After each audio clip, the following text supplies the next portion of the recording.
Selamat pagi, saya Bernadetta Indah, mahasiswa semester 5 Universitas PGRI Yogyakarta Prodi Pendidikan Sejarah.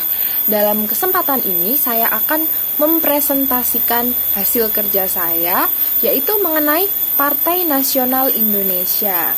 Nah, sebelum presentasi saya dimulai, terlebih dahulu kita berdoa sesuai kepercayaan dan keyakinan masing-masing.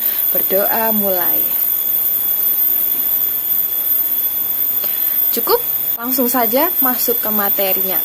Nah, Partai Nasional Indonesia itu dulu namanya adalah Perserikatan Nasional Indonesia.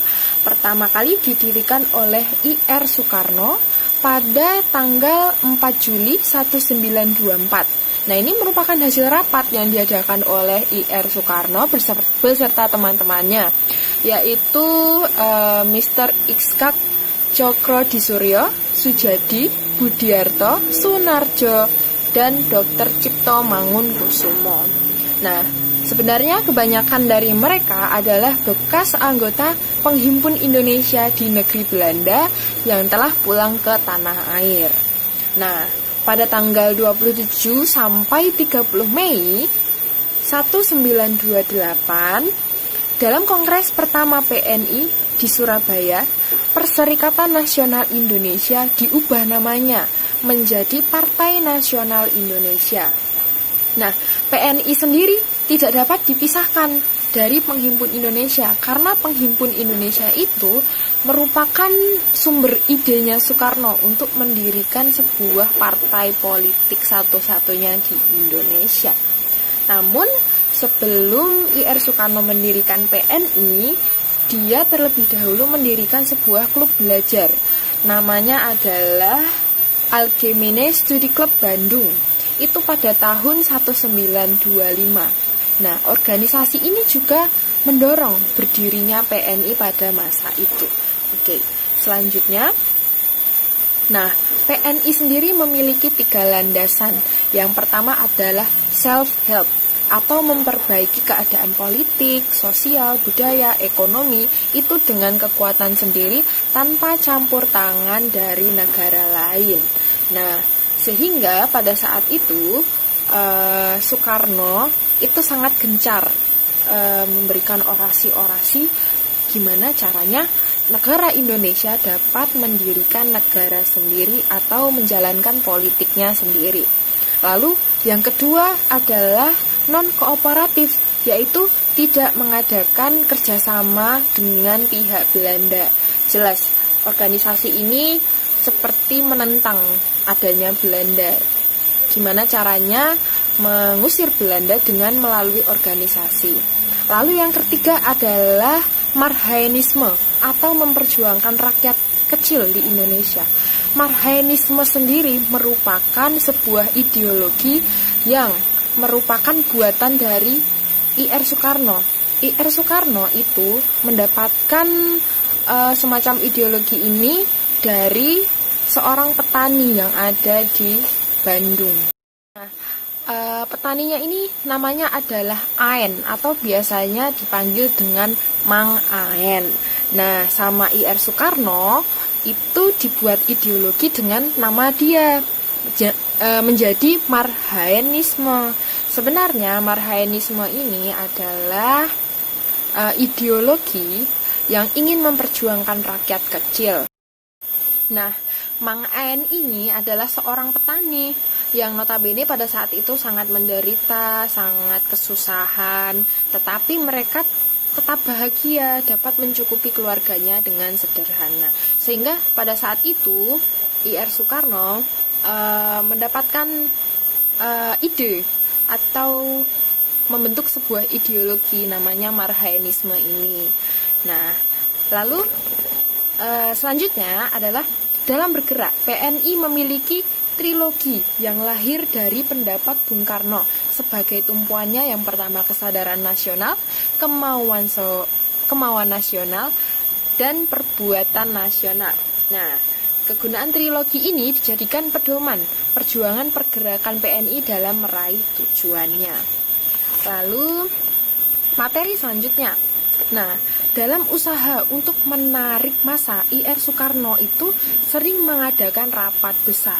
Rapat besar ini biasanya dinamakan dengan rapat raksasa karena pada saat rapat tersebut sering atau biasanya didatangi oleh beribu-ribu orang dan jumlahnya cukup banyak. Jadi dinamakan dengan rapat raksasa. Nah, biasanya rapat ini diadakan di berbagai kota dengan sasaran membangkitkan kesadaran berbangsa dan bernegara. Rapat raksasa yang sempat terjadi atau sempat terlaksana pada saat itu diadakan di Bandung, itu pada tanggal 25 Agustus 1927, di Yogyakarta 9 Oktober 1927, dan Jakarta 4 Desember 1927. Nah, materi selanjutnya adalah usaha-usaha yang dilakukan PNI. Jadi pada saat itu PNI melakukan banyak usaha dalam memperkuat organisasi dan pengaruhnya di masyarakat. Itu dengan dua usaha ke dalam atau internal dan usaha keluar atau eksternal. Nah, usaha ke dalam ini PNI mengadakan berbagai kursus, lalu membentuk kelompok diskusi. Nah, kelompok diskusi ini gunanya adalah untuk melatih para anggota agar dapat memecahkan persoalan serta meningkatkan pengetahuan dan satu lagi yaitu mendirikan sekolah. Nah, yang kedua adalah usaha keluar atau eksternal.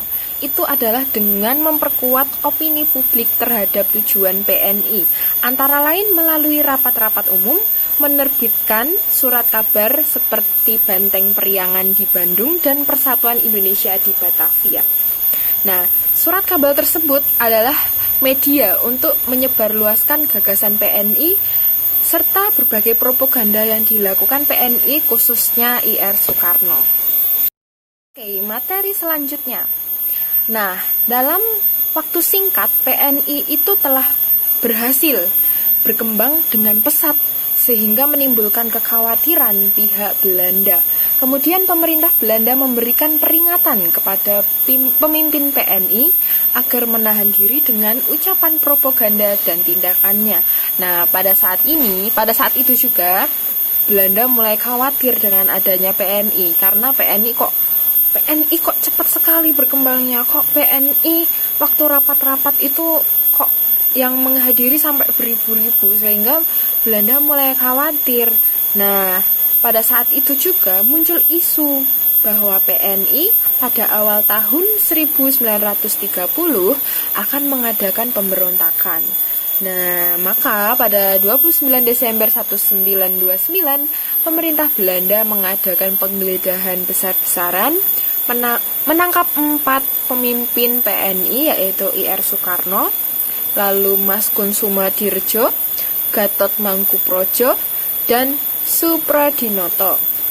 Nah, mereka pada ditangkap nih. Terus kemudian mereka diajukan ke Pengadilan Bandung pada 18 Agustus sampai 29 September 1930. Nah, dalam pengadilan ini IR Soekarno memberikan pembelaan. Dalam pidatonya itu judulnya adalah Indonesia Menggugat. Nah, tapi pada akhirnya mereka tetap dihukum penjara dan dipenjara di Sukamiskin, Bandung. Nah, setelah IR Soekarno dipenjara, PNI beralih dipegang oleh Sartono dan dipertimbangkan demi keselamatan, maka tahun 1931 oleh pengurus besar PNI, akhirnya PNI dibubarkan. Nah, setelah PNI dibubarkan, ada beberapa anggota PNI sendiri terbelah menjadi 2 kubu. Yang pertama, kubu yang ingin mempertahankan nama PNI, dan yang kedua, kubu ingin mengubah gerakannya. Nah, yang ingin melestarikan nama PNI adalah dengan mengganti namanya dari Partai Nasional Indonesia menjadi Pendidikan Nasional Indonesia atau PNI baru di bawah pimpinan Dr. Andes Muhammad Hatta. Dan yang kedua, mengubah PNI menjadi tetap gerakan politik, tapi namanya berbeda. Namanya adalah Partindo di bawah pimpinan Sartono. Nah, kesimpulan dari materi hari ini adalah dapat disimpulkan bahwa PNI merupakan salah satu organisasi masa pergerakan nasional di bidang politik. PNI didirikan oleh Soekarno yang terinspirasi dari Penghimpun Indonesia. Nah, PNI melakukan berbagai usaha untuk menarik perhatian masyarakat, yaitu dengan mengadakan kursus-kursus, mendirikan sekolah, lalu juga ada diskusi belajar. Selain itu, Soekarno juga melakukan propaganda untuk menyebarluaskan gagasan PNI melalui media cetak seperti Banteng Priangan di Bandung, serta Persatuan Indonesia di Batavia. Sekian presentasi dari saya, kurang lebihnya saya mohon maaf. Saya tutup. Selamat pagi.